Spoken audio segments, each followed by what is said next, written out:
वैसे वक्त कितना लगेगा? टोटल 6 महीने का टाइम लगेगा। लगभग फरवरी 2025 तक उम्मीद है कि वो वापस आएंगे और अभी अगस्त का महीना चल रहा है। नासा ने इसके ऊपर स्टेटमेंट ये दिया है कि जल्दी मचा के कुछ गड़बड़ी करने से बेहतर है कि थोड़ी तसल्ली रखें, इत्मीनान से सही तरीके से सुरक्षित तरीके से उनको धरती पे लाया जाए, क्योंकि इसमें 3 चीजें हैं। अब 8 महीने तक स्पेस में रहने की वजह से सुनीता विलियम्स को क्या प्रॉब्लम हो सकती है या उनके साथी को क्या प्रॉब्लम हो सकती है, इसके बारे में थोड़ा जान लेते हैं। न्यूज में आ रहा है, आपने सुना होगा, भारतीय मूल की अंतरिक्ष वैज्ञानिक सुनीता विलियम्स जो कि अभी अंतरिक्ष में हैं, उनके धरती पे वापस आने के समय में देरी हो रही है। वो अगले 6 महीने लगभग अभी वापस से अंतरिक्ष में रहेंगे, तब तक धरती पे नहीं आएंगे और काफ़ी टेंशन का माहौल बना हुआ है। लोग सोच रहे हैं आखिर ऐसा क्या हो गया, किस रीजन से वो वापस नहीं आ रही हैं। वो तो सिर्फ 8 दिनों के मिशन पे गई थी, इतना टाइम क्यों लगेगा? आखिर वो क्या रीजन से, क्या नासा को प्रॉब्लम हो रही है या एलन मस्क का जो क्राफ्ट है उसमें कुछ प्रॉब्लम हो रही है, उनके खुद के क्राफ्ट में प्रॉब्लम है, क्या है? इन सारी चीज़ों को हम विस्तार से जानेंगे इस वीडियो में। चलिए आइए शुरू करते हैं।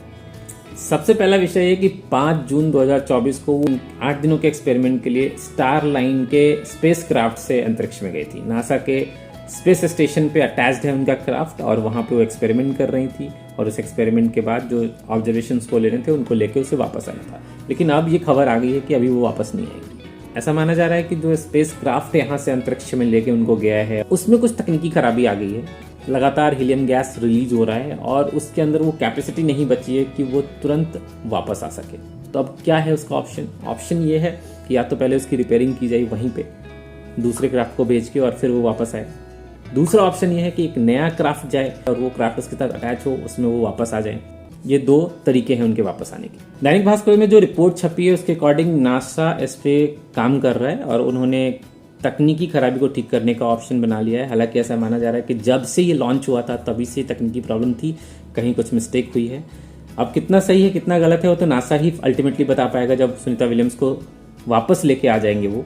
लेकिन अभी फिलहाल प्लानिंग ये है कि एलन मस्क का जो दूसरा क्राफ्ट है वो जाएगा, नासा के साथ उनका टाई अप है, वो जाएगा वहाँ पे और जो वहाँ पे ऑलरेडी स्पेस क्राफ्ट है उसको डी अटैच करके नया स्पेस क्राफ्ट उसके साथ अटैच होगा और अंतरिक्ष स्टेशन में जहाँ पे अभी सुनीता विलियम्स हैं वो इसमें बैठ के आएंगे। अब इस स्पेस क्राफ्ट में 4 लोगों की जगह होगी, 2 लोग यहाँ से जाएंगे धरती से और जो 2 लोग वहाँ पे हैं ऑलरेडी उस स्पेस क्राफ्ट में वो इसमें वापस आएंगे, यानी कि टोटल 4 लोग वापस धरती पे आएंगे। वैसे वक्त कितना लगेगा? टोटल 6 महीने का टाइम लगेगा। लगभग फरवरी 2025 तक उम्मीद है कि वो वापस आएंगे और अभी अगस्त का महीना चल रहा है। तो आखिर नासा जल्दबाजी क्यों नहीं कर रहा?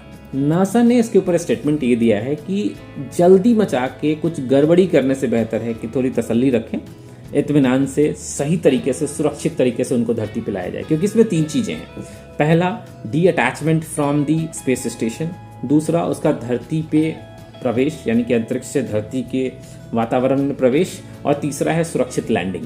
अगर ये तीनों प्रोसेस सही तरीके से अगर हो जाता है तभी वो सुरक्षित तरीके से धरती पे आ पाएंगी।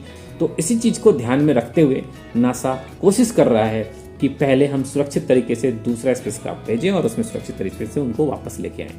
अब इस तरीके से देखा जाए तो 2 महीने पहले गई हैं जून के महीने में और फरवरी तक आने की संभावना है, यानी कि 8 महीने तक वो स्पेस में रहेंगी। अब 8 महीने तक स्पेस में रहने की वजह से सुनीता विलियम्स को क्या प्रॉब्लम हो सकती है या उनके साथी को क्या प्रॉब्लम हो सकती है, इसके बारे में थोड़ा जान लेते हैं। चूंकि वहाँ पे ये स्पेस क्राफ्ट में, स्पेस स्टेशन में हाई लेवल का रेडिएशन होता है, वहाँ पे खाने पीने की कोई दिक्कत नहीं है, लेकिन रेडिएशन हाई लेवल का होगा जिसकी वजह से बॉडी पे इम्पैक्ट हो सकता है, मस्तिष्क में इम्पैक्ट हो सकता है। काफ़ी समय तक, 8 महीने कम समय नहीं होता, 8 महीने तक इंसान अटैच्ड नहीं है अपने फैमिली से, अपनी टीम से, सिर्फ उस टीम के साथ अटैच्ड है जिसके साथ वो काम कर रहे हैं, रिसर्च कर रहे हैं। तो एक मेंटल प्रेशर भी क्रिएट होता है एक ही तरह के लाइफ एनवायरनमेंट में रहने से। तो इसकी वजह से उनको साइकोलॉजिकल डिसऑर्डर भी हो सकते हैं। हालांकि ऐसा होगा नहीं, क्योंकि देखिए जो एस्ट्रोनॉट्स होते हैं, जो अंतरिक्ष वैज्ञानिक होते हैं, वो ऑलरेडी बहुत हाई लेवल के एनर्जी वाले होते हैं, बहुत मेंटली बहुत स्ट्रांग होते हैं और तभी वो उस लेवल तक पहुंचे हैं। अदरवाइज आम इंसान तो सोच भी नहीं सकता वहां जाने की। तो इतना भी आसान नहीं कि उनको साइकोलॉजिकल प्रॉब्लम होगी, लेकिन ऐसा हो सकता है क्योंकि काफी लंबे समय तक उनको वहां पे रिसर्च करना पड़ेगा और काफी लंबे समय तक उनको रुकना होगा वहां पे। एंड तीसरी प्रॉब्लम जीरो ग्रेविटी की वजह से, क्योंकि वहां पे जीरो ग्रेविटी में वो रहते हैं, तो एक लाइफ चेंजिंग इवेंट जैसा जीरो ग्रेविटी में रह के जब वापस वो ग्रेविटी वाले इन्वायरमेंट में आएंगे तो that can impact on the body also. But we are shocked because वैज्ञानिक इतने स्ट्रांग है कि अगर व्यक्ति को अंतरिक्ष तक भेज सकते हैं तो सुरक्षित सुनीता विलियम धरती पे जरूर आएंगी। हमारी यही शुभकामनाएं हैं उनके लिए। आप सभी लोगों से प्यार। मिलते हैं जल्दी ऐसे ही बेहतरीन वीडियो में एक बार फिर से, तब तक के लिए आपको नमस्कार। आपको ये वीडियो कैसी लगी कमेंट बॉक्स में लिख के बताइए। अगर आप ऐसे ही बेहतरीन वीडियो चाहते हैं फाइनेंस पे, एजुकेशन से या किसी भी क्षेत्र से रिलेटेड जिसमें आपका इंटरेस्ट है तो उसे कमेंट बॉक्स में लिख के बताइए। हमारी कोशिश रहेगी कि उसे अगले 24 घंटों के अंदर आपके लिए बेहतरीन वीडियो के रूप में प्रस्तुत किया जाए। अगर आप मेरे चैनल पे पहली बार आए हैं तो प्लीज सब्सक्राइब करना मत भूलिएगा, इससे मुझे प्रोत्साहन मिलता है। वीडियो पसंद आया हो तो लाइक कीजिए। साथ में आपसे एक रिक्वेस्ट है कि इस वीडियो को कम से कम एक ऐसे व्यक्ति के साथ शेयर कीजिए जिनके बारे में सोच के आपको लगता है कि ये वीडियो उनके लिए हेल्पफुल हो सकता है। ध्यान रखिए, आपके एक वीडियो शेयरिंग से न जाने कितने लोगों की जिंदगी बदल सकती है। मिलता हूं ऐसे ही बेहतरीन वीडियो में एक बार फिर से, तब तक के लिए आपको नमस्कार, जय हिंद, वंदे मातरम।